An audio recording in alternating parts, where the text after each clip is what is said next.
காத்து வாக்கில் ஒரு காதல் என்ற திரைப்படத்தின் முன்னோட்ட தகட்டை வெளியிடுகின்ற இந்த விழாவில் என்னையும் அழைத்து பெருமை சேர்த்திருக்கின்ற இந்த படத்தினுடைய தயாரிப்பாளர் சகோதரர் எழில் இனியன் அவர்களே, இயக்குனர் மாஸ் ரவி அவர்களே, இந்த திரைப்படத்தில் பங்கேற்றிருக்கின்ற கலைஞர்கள் மஞ்சுளா அவர்களே, ஜிகேபி அவர்களே, சூப்பர் சுப்ராயன் அவர்களே, சுபாஷ் மணியன் அவர்களே, ராஜ்குமார் அவர்களே, இவர்களோடு இணைந்து பணியாற்றியிருக்கின்ற ஏனைய கலைஞர்களே, வருகை தந்திருக்கின்ற திரைப்படத்துறையிலிருந்து வருகை தந்திருக்கின்ற பல்வேறு வல்லுநர்களே, பெரியோர்களே, தாய்மார்களே, பத்திரிகையாளர்களே, ஊடகவியல் நண்பர்களே, உங்கள் அனைவருக்கும் வணக்கம். நான் சார்ந்திருக்கிற திராவிட முன்னேற்ற கழகம் கலையோடு, இலக்கியத்தோடு, சினிமாவோடு நெருங்கிய தொடர்பில் இருந்தாலும் கூட நான் அரசியலுக்கு வந்த 90களில் பரபரப்பின் காரணமாக அதிகமான நேரத்தை சினிமாவுக்கு என்னால் ஒதுக்க இயலாமல் போய்விட்டது. எப்போதாவது தலைவர் கலைஞர் அவர்களோடு புதிய படங்கள் வெளியிடுவதற்காக சிறப்பு வெளியீடுகள் இருந்தால் அவரோடு பார்க்கிற அனுபவம் உண்டு. நாங்கள் பார்த்த திரையுலகமும் இன்றைக்கு இருக்கிற திரையுலகமும், நாங்கள் அனுபவித்த இசையும் இன்றைக்கு இருக்கிற பிள்ளைகள் அனுபவிக்கிற இசையும்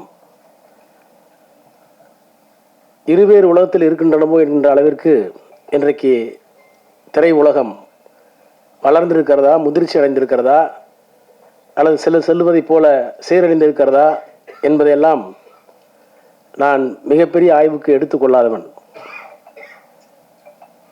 ஆனால் காதலும் வீரமும் தமிழர்களுடைய வாழ்க்கையில் இரண்டர பின்னி இருந்தது என்பதை திராவிட இலக்கியங்கள் சங்க பாடலில் இருந்து பல்வேறு விதமான குறிப்புகளை எல்லாம் பேரறிஞர் அண்ணா அவர்களும் தலைவர் கலைஞர் அவர்களும் எழுத்தில் எடுத்து காட்டியிருப்பதை நாங்கள் எல்லாம் படித்து வளர்ந்தவர்கள். இன்றைக்கு இருக்கின்ற முதலமைச்சர் திராவிட மாடல் ஆட்சியினுடைய நாயகர் மாண்புமிகு முத்துவேல் கருணாநிதி ஸ்டாலின் அவர்கள் அவருடைய தந்தை கலைஞர் அவர்களுடைய எழுத்தில் விளைந்த ஒரே ரத்தம் என்ற திரைப்படத்தில் நடித்திருப்பார். அந்த படத்தில் சாதி ஒழிப்பு குறித்த மைய கருத்து அடிநாதமாக இருந்திருக்கும். எப்போதுமே ஒரு கருத்தை செயற்கையாகவோ இயற்கையாகவோ நம் மீது வரித்துக் கொள்ளுகிற போது அதனால் ஏற்படக்கூடிய விளைவுகள் அதிகம். நானே கூட 8ஆம் வகுப்பு படிக்கிற வரை திராவிட இயக்கம் என்றால் என்ன, பெரியார் யார், கலைஞர் யார், அண்ணா யார் என்று அறியாதவன்.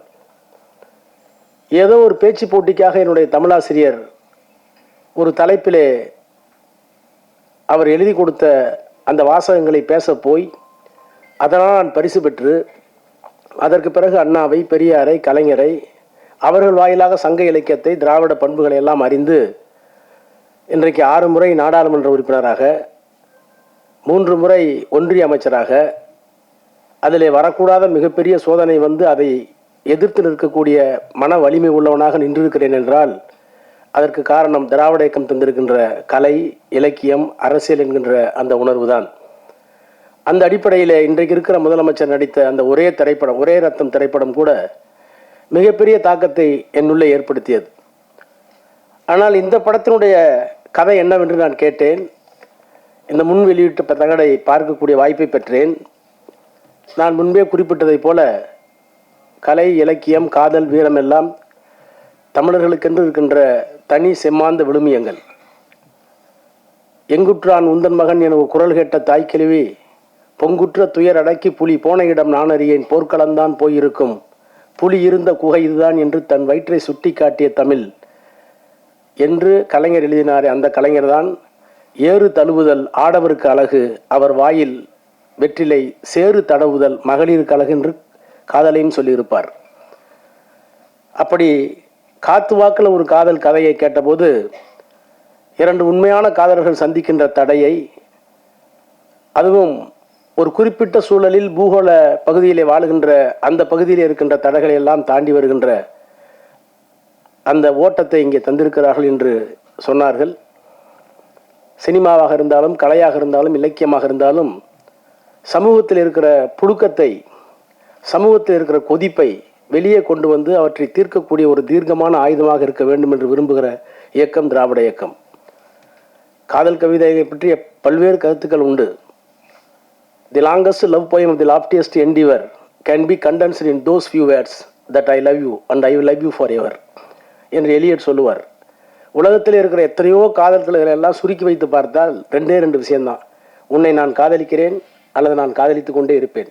இதுக்கு தான் அவ்வளோ பெரிய இலக்கியங்கள் என்று ஒரு சிம்பிளிஃபை சொல்லுவார். அது ஒரு பார்வை. ஆனால் காதல் இல்லாமல் இருக்க முடியாது என்று சொல்வதற்கும் இருக்கிறது. கலீல் கிப்ரானை நான் படித்திருக்கிறேன்.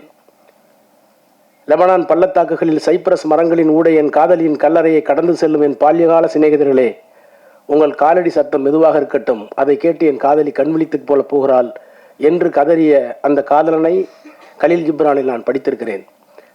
ஆக வீரம், காதல் இவையெல்லாம் தமிழர்களுடைய பண்புகள், மாண்புகள்.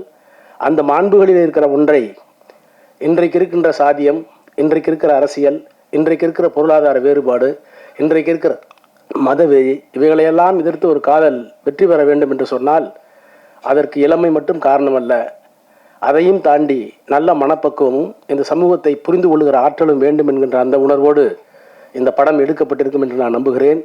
எனவே அப்படிப்பட்ட ஒரு படம் வெற்றி பெற வேண்டும் என்று நான் விளைகிறேன். அதற்காக உழைத்த அத்தனை பெருமக்களையும் பாராட்டி என்னுடைய வாழ்த்துக்களை தெரிவித்து இந்த திரைப்படம் வெற்றி பெற வேண்டும் என்று வாழ்த்தி விடைபெறுகிறேன். நன்றி, வணக்கம்.